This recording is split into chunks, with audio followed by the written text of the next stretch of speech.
అప్పుల బాధలు వెంటాడుతున్నాయా? అయితే 6 JVR వారి జాతిరత్నాలు ధరించండి. నమస్తే, వెల్కమ్ టు మనం టీవీ. తెలంగాణలో ఫోన్ ట్యాపింగ్ వ్యవహారం కాకరేపుతోంది. ఒక్కొక్క విషయం విచారణ చేస్తున్న కొద్దీ ఒక్కొక్క విషయం బయటకు వస్తోంది. ఇప్పటికే చాలా మంది రాజకీయ నాయకులు, సినీ ప్రముఖులు, వ్యాపారస్తులు వీళ్ళందరినీ కూడా ఫోన్లు ట్యాప్ చేసినటువంటి పరిస్థితి ఉంది. ఎందుకంటే ఎస్ఐబి మాజీ చీఫ్ ప్రభాకర్ రావుని ఎప్పుడైతే అదుపులోకి తీసుకొని విచారిస్తూ ఉన్నారో కొత్త కొత్త విషయాలు బయటకు వస్తూ ఉన్నాయి. ఇంతకుముందు వినని పేర్లు కూడా బయటకు వస్తూ ఉన్నాయి. సెలబ్రిటీల లిస్ట్ అనేది పెరుగుతోంది. ఎవరి ఫోన్లు అయితే ట్యాప్ చేశారో ఆ పేర్ల యొక్క లిస్టు పెరుగుతూ పోతుంది. వారిని ఇన్ని వందల ఫోన్లు ట్యాప్ చేశారా, ఇంతమంది ఫోన్లు ట్యాప్ చేశారని చెప్పి ఇప్పుడు అందరూ కూడా ఆశ్చర్యం వ్యక్తం చేస్తున్నటువంటి పరిస్థితి ఉంది. తాజాగా ఈ జాబితాలో రాధాకృష్ణ గారు, ఆయన ఏబిఎన్ అలాగే ఆంధ్రజ్యోతి వార్తాపత్రిక ఎండీగా ఉన్నారు. రాధాకృష్ణ గారి ఫోన్ను కూడా ట్యాప్ చేశారు. ఈ సమాచారం ఇప్పుడు దర్యాప్తు చేస్తున్నటువంటి ఈ కేసు దర్యాప్తు చేస్తున్న సిట్ అధికారులు ఆయనకి సమాచారం కూడా ఇచ్చారు. మీరు ఒకరోజు రావాల్సి ఉంటుంది, మీరు వాంగ్మూలం ఇవ్వాల్సి ఉంటుంది. ఎందుకంటే ఎవరి ఫోన్లు అయితే ట్యాప్ అయినటువంటి పరిస్థితి ఉందో వాళ్ళందరూ కూడా ఆల్రెడీ అధికారులు సమాచారం ఇస్తున్నారు. వాంగ్మూలం రికార్డ్ చేయడానికి టైం కూడా కేటాయిస్తున్నారు. బండి సంజయ్ గారిని పిలవబోతున్నారు. అలాగే ఈటెల రాజేందర్ ఆల్రెడీ తన వాంగ్మూలం ఇచ్చిన పరిస్థితి ఉంది. మహేష్ కుమార్ గౌడ్ కాంగ్రెస్ పార్టీ పిసిసి అధ్యక్షులైన ఆయన. సో ఇట్లా ఎవరైతే ఫోన్లు ట్యాప్ అయ్యాయని చెప్పి చెప్తా ఉన్నారో, ట్యాప్ అయినటువంటి సమాచారం పోలీసుల దగ్గర ఉందో, సో వీళ్ళు వాంగ్మూలం రికార్డ్ చేస్తున్నటువంటి పరిస్థితి ఉంది. అంటే గత ప్రభుత్వంలో ముఖ్యమంత్రిగా కేసీఆర్ గారు ఉన్నప్పుడు ఫోన్లను ఎట్లా ట్యాప్ చేశారు? వారు 9.5 సంవత్సరాల కాలం ముఖ్యమంత్రిగా ఉన్నప్పుడు, బీఆర్ఎస్ అధికారంలో ఉన్నప్పుడు ఇష్టారీతిన ప్రతి ఎన్నికలో కూడా గెలవటం కోసం ట్యాపింగ్ చేశారు. ఎవరెవరు ఏం మాట్లాడుకుంటున్నారు దానికి అనుగుణంగా వాళ్ళకి ఇబ్బందులు కలగజేసే విధంగా, ఏ విధంగా రాజకీయాల్లో లబ్ధి పొందడం కోసం ప్రయత్నం చేశారు, వాళ్ళ రహస్యాలు తెలుసుకునే ప్రయత్నం చేశారన్నది చాలా స్పష్టంగా ఈ విచారణ చేస్తున్న కొద్దీ అర్థమవుతుంది.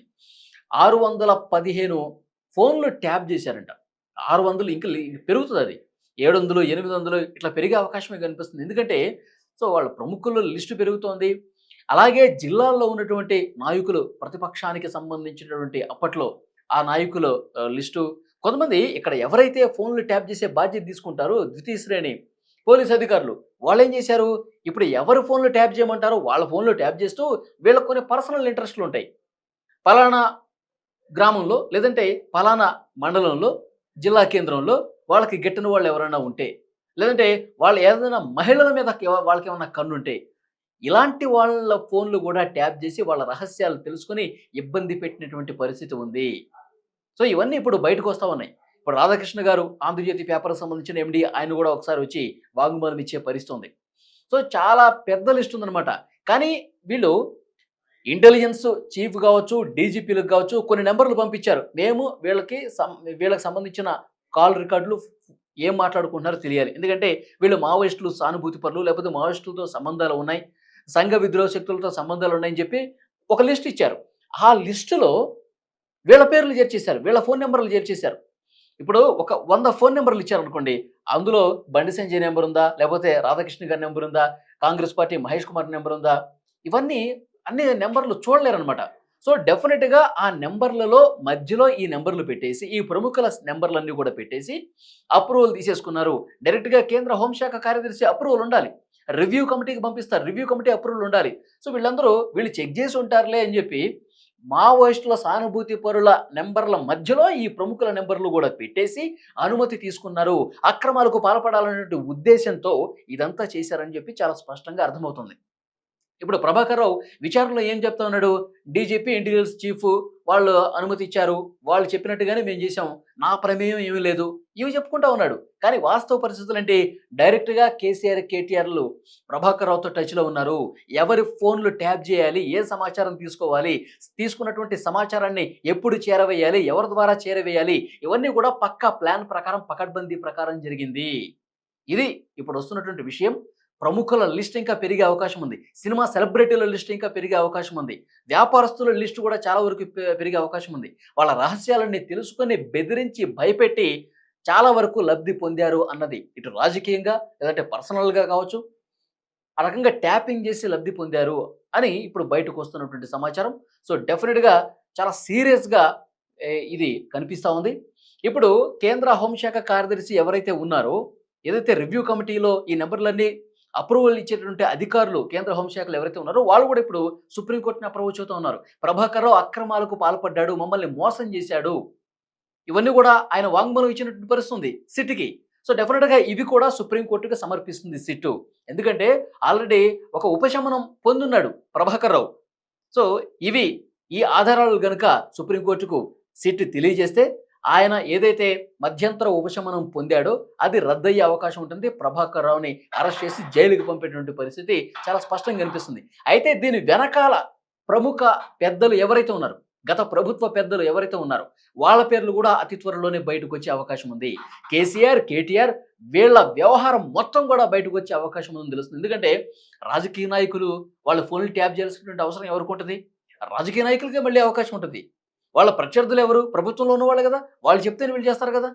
వీళ్ళకి సొంత ఆలోచనలతో ఏముండదు కదా! ఇప్పుడు రేవంత్ రెడ్డి ఫోన్ ట్యాప్ చేయాల్సిన అవసరం వీళ్ళకేముంది? బండి సంజయ్ ఫోన్ ట్యాప్ చేయాల్సినటువంటి అవసరం ప్రభాకర్ రావుకి ఉంది, పోలీసులకే ఉంటది. సో, ఒకరి డైరెక్షన్‌లో నడిచారు అనడానికి చాలా స్పష్టంగా ఆధారాలు సంపాదిస్తా ఉన్నారు. ఇప్పుడు సినిమా సెలబ్రిటీల విషయానికొద్దాం. సమంత గారి, రకుల్ ప్రీత్ సింగ్ గారు ఫోన్ ట్యాప్‌లు, తర్వాత ఇంకొంతమంది హీరోయిన్‌లు ఫోన్‌లు ట్యాప్ చేశారని ఈ వార్తలు కూడా వస్తా ఉన్నాయి. సోషల్ మీడియాలో దీని మీద చాలా జోరుగా చర్చ జరుగుతూ ఉంది. ఇక వ్యాపారస్తులు, వ్యాపారంలో చాలా వరకు మెరుగ్గా ఉన్నటువంటి వాళ్ళ ఫోన్ నంబర్లు ట్యాప్ చేసి వాళ్ళ లొసుగులు, రహస్యాలు అయితే ఉన్నాయో వాటన్నిటిని కనుక్కొని దాని ద్వారా వాళ్ళని బెదిరించి, భయపెట్టి తమ పార్టీకి వాళ్ళు ఫండ్స్ ఇప్పించుకున్నారు. సో, ఇది మొత్తం ఒక ప్లాన్ ప్రకారం, పకడ్బందీ ప్రకారం జరిగింది. 2018లో మేము ఓడిపోవటానికి కూడా కేసీఆర్ చేసినటువంటి ఫోన్ ట్యాపింగే కారణం అని చెప్పి కాంగ్రెస్ నాయకులు ఇప్పుడు మాట్లాడుతూ ఉన్నారు. ఎందుకంటే వాస్తవాలు బయటకు వస్తున్నాయి కాబట్టి. బండి సంజయ్ గారు మొన్న చెప్పారు. అసలు ఈ ఫోన్ ట్యాపింగ్ వ్యవహారం ముందుకు తీసుకొచ్చిందే నేను. నా ఫోన్ చాలా బలంగా ట్యాప్ అయిందని చెప్పి చెప్తా ఉన్నాడు ఆయన. అలాగే మొన్న చెప్పినటువంటి ఈటెల రాజేందర్ ఎవరి ఆదేశాలతో ఇది చేశాడో చెప్పండి ప్రభాకర్ రావు అని చెప్పి క్వశ్చన్ చేస్తా ఉన్నాడు. ఈ రాధాకిషన్ రావు కావచ్చు, భుజంగరావు కావచ్చు, తిరుపతి అన్న కావచ్చు, ఇది మొత్తం నడిపించినటువంటి ఎవరైతే ఉన్నారో వాళ్ళందరూ కూడా బయట పెట్టాలి. ప్రభుత్వ పెద్దలు, గత ప్రభుత్వ పెద్దలు తీరును ఎండగట్టాలి. వాళ్ళకి సంబంధించినటువంటి ఆధారాలను కూడా బయట పెట్టాలని చెప్తా ఉన్నారు. ఇప్పుడు ఇప్పుడు ప్రభాకర్ రావు విచారణలో తప్పించుకుంటున్నాడు. డొంక తిరుగుడు సమాధానాలు చెప్తున్నాడు. కేసీఆర్, కేటీఆర్ పేరు ఎక్కడా చెప్పట్లా. ఒక ప్లానింగ్ ప్రకారంతోనే అమెరికా నుంచి వచ్చాడు.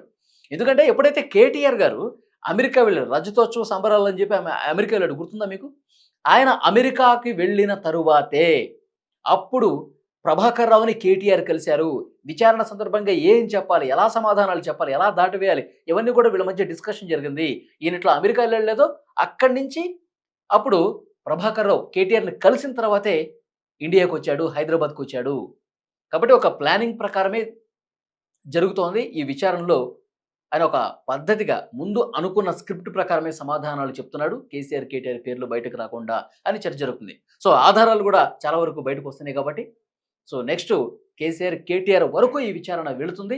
వాళ్ళకి సంబంధించినటువంటి అన్ని ఆధారాలు కూడా బయటకు రాబోతున్నాయని చెప్పి చర్చ జరుగుతుంది. సో, చూద్దాం భవిష్యత్తులో ఇంకా ఎలాంటి ప్రముఖుల పేర్లు వస్తాయి, ఎలాంటి ఆధారాలు బయటకు వస్తాయి. ఆ తర్వాత మళ్ళీ మనం మాట్లాడదాం. ఫ్రెండ్స్, మీరేమనుకుంటున్నారు?